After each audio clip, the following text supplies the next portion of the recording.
Hello, my lovelies. I'm back here again as I do every month, sacrificing myself for you guys so that you don't have to sit through the same torment that I have to. And you know what to watch and what to avoid every month. April was a terrible month for BLs, except a few, all the others were dustbin worthy. So let me go through each one of these for you and let me know if you have the same or different opinion as me. I think what worked for Deep Night is the refreshing storyline and great chemistry between the main couple. For everyone tired of watching school and university and office BLs, this is a good choice because it explores a topic that rarely gets talked about. Host culture is prevalent in all of Southeast Asia, and we haven't seen many BLs focused on the story of hosts and what they do. I really liked Madame Freya. She is beautiful and confident and a girl boss. I loved how she built her business from the ground up and was undeterred even when her ex-husband's family kept trying to sabotage her business. Shogun and First have magical chemistry, however, I will say that it peaked in the first 4 episodes and slowly fizzled out once they got into a relationship. That's when the throuple story started getting more interesting to watch. There were some plot holes and inconsistencies, but overall this was an entertaining series to watch. I would give it a 7 out of 10. The issue I have with Grey Shelter is that it's way too short. The moment I started understanding the characters and their backstory, the show abruptly ended. Unlike majority of viewers, I didn't have trouble understanding the timeline and flashbacks, but I do wish we got enough time to understand character motivations and backstory. I also find it a bit silly that they had way too little interactions between the main couple and filled majority of the time with side characters and their interactions with the main characters. If you know you have only 4 episodes to convey a story, then you should focus on the main couple. But they had so few scenes actually talking to each other and being in the same room. They could do a lot with this series, but they failed big time. I would give it a 5 out of 10. Unknown is undoubtedly the best BL of April. I fell in love with Wei Chin and Wei Juyan, and I actually cannot let them go. I still think about them from time to time, and I wish we got to see more BLs like this. The cinematography was beautiful, the setting had a very homey and comforting vibe. I loved the sister Lily and her fun and innocent personality. Chris and Kurt are both phenomenal actors, and I actually can't decide who is better between them. They complement each other beautifully, they have great chemistry, and they have solid screen presence. I loved seeing my favorite actor Sam Lin as the Doctor, and even though his part was not more than 5 minutes altogether, he still nailed it like always. The sex scene could have been filmed better though. It was a bit disappointing after all the hype. The flashbacks with them being young and all was a bit disturbing to see between all the moans and groans. The editors did a big mistake in that regard, I think. Overall, this was an amazing show and I would give it a 9 out of 10. Love is Better the second time around was absolutely perfect. The actors were beautiful to look at and they had sizzling on-screen chemistry. Being a diehard for Joshi that I am, I really like BLs with Gong and Shu dynamic, and a series like this was an absolute treat for me. This is actually how you do a complete BL in just 6 episodes. The pacing was just right, the characters were well rounded, and the conflicts were neatly resolved in the last episode. I loved watching all the NC scenes. They were filmed very realistically without being obscene. Both Robin and Makoto are great actors and did justice to their roles. The side characters were well written and helped the main characters get together. I would give this series a 9 out of 10.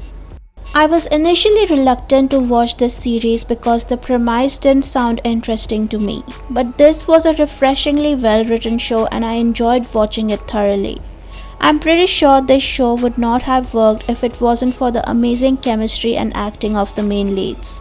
They were so cute and flirty and passionate with each other.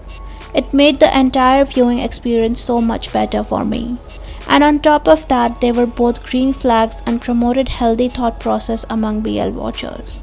The second lead couple were equally interesting and I would have liked to watch their story in more detail.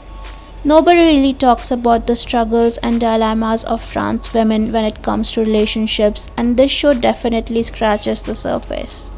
I will be honest, I have never seen Kimon perform his role so well in any of the other series that he has worked in so far. This was his best role to date. Overall, this is a must-watch series of April and I would give it an 8 out of 10. My Strawberry film is not a BL. Forget about BL, it's not even a romance. It's a teen angst drama with teenagers solving the mystery of a girl on film and it's boring as hell. It's so jarring that I had to watch it at 1.5 speed and I still had to press the skip button. I can't talk about chemistry here because there is no romance.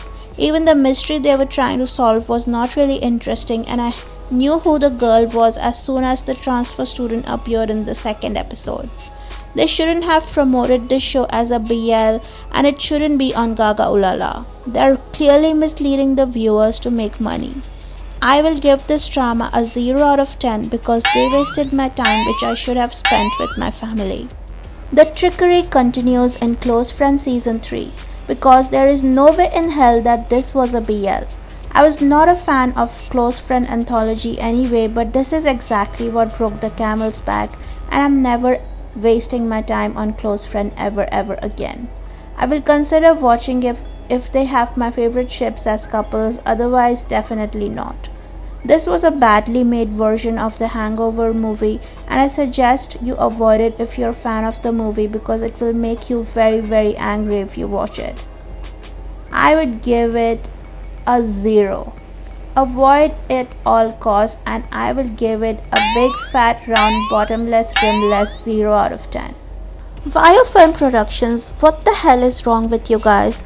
Your standards are going lower and lower with each BL and I think it's time I stop watching your bullshit BLs. The Star movie was terrible. It was horrendous and disturbing. The two guys looked barely 18 and it looked like they were forced to film intimate scenes together. I wanted to jump in and rescue them both because I really thought that the production team is exploiting them.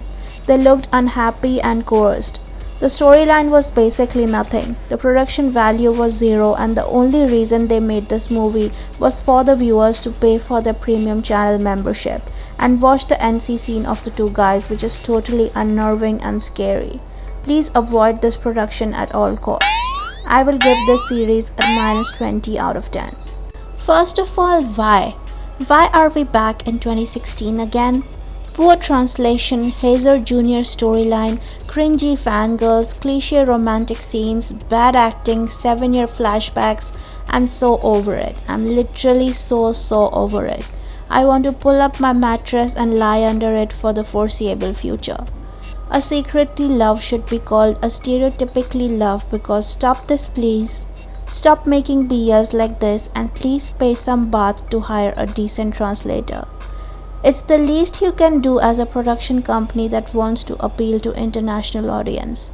Otherwise, please don't release your shows for the international viewers. If you don't want to give out proper subtitles, keep your shows for the audience that understand Thai. We don't mind. I will give this BL a 0 out of 10.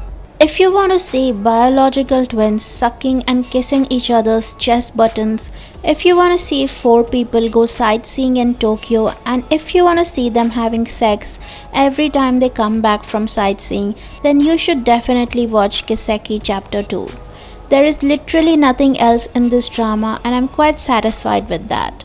To be honest, there should actually be a production company that serves us soft corn and leaves it at that. There is a time for everything and when it's time to watch something soft corn, I can pick any M-Flow BL and skip to the soft serve parts. Anyway, I give this BL a 0 out of 10. To Be Continued was just okay. I would say it was a little less than okay. I didn't like the acting of Junior who plays superstar Archie. No doubt he's handsome but he doesn't know how to emote. He doesn't know how to deliver his dialogues and his expressions were either 0 or 2 over the top. I feel like Fluke was overcompensating for his bad acting, which is sad honestly. I actually don't understand why Poppy always gets comedy and cringe roles. I think he's handsome and a really good actor and he should be given a proper BL ship. Or are the producers afraid that he will overshadow the main couple if he ever gets given a romantic ship? The second lead couple were boring as hell, and the story of the main couple was also cliche and boring. Overall, it wasn't dustbin worthy, but it wasn't fridge worthy as well. It was keep inside the kitchen shelf and let it rot worthy. I will give it a 3 out of 10. So these were 11 BLs that aired in April. As I mentioned before, several of these failed to impress me. I would love to hear your opinions, leave them in the comments below. And I will see you all soon with a new and interesting BL video. Please subscribe if you are a no-nonsense BL fan like me and join my membership for 3 extra videos every month. Bye lovelies.